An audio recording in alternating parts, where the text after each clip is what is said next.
Jack, little brother Lazarus. Very cool.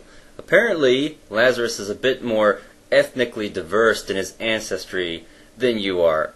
Not all of us can be as blessed as Lazarus. I'm not that much of a mutt, but I wish I was. So, congratulations, Lazarus. You are resistant to a lot of diseases, and you probably passing on a lot of dominant genes onto your offspring if you have any. Let's see, what was it? Oh yes, at the end of this video, you have like nearly 20 responses to this video, Jack. It's very impressive. I like that. You said that it's not that we lack a belief, it's that we do not believe.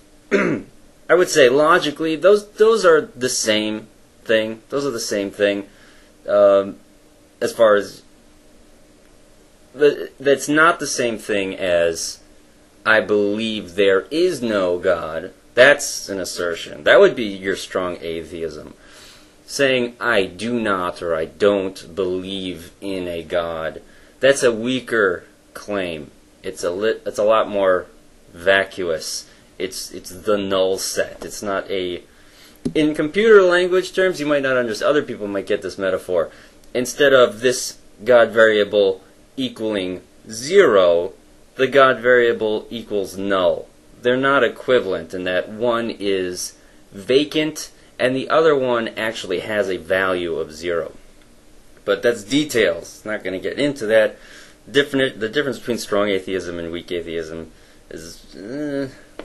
it's not that important in this context.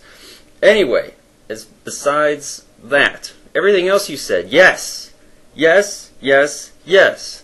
The Judeo-Christian God does not meet my standard for belief. Therefore, I do not believe in a God. Very simple. Absolutely correct. Now, for the sake of consistency, are there other things that also meet your criteria that are, logically equivalent, have the same amount of evidence as the Judeo-Christian God, which you believe in, but that you don't believe in this other thing?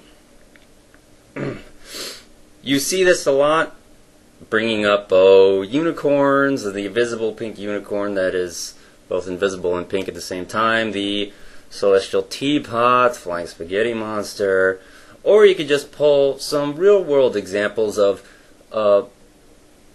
past history gods. Real people believed in these gods with real belief. Like, the Norse mythology is very rich, so Thor, the Greek mythology is very rich, so maybe Poseidon or Zeus is brought up. Is there a different amount of evidence for the Judeo-Christian God than, say, for Zeus? Right? It's about consistency, Jack. Consistency. So what do we got for the Judeo-Christian God? There's an old book written by an ancient civilization, okay, and there's a bunch of people that say that they believe in it as well. Yeah. Is there anything else? Feel free to, comment about this. Say, is the Judeo-Christian God special in that it actually has more evidence than, say, Zeus or Apollo or whatever?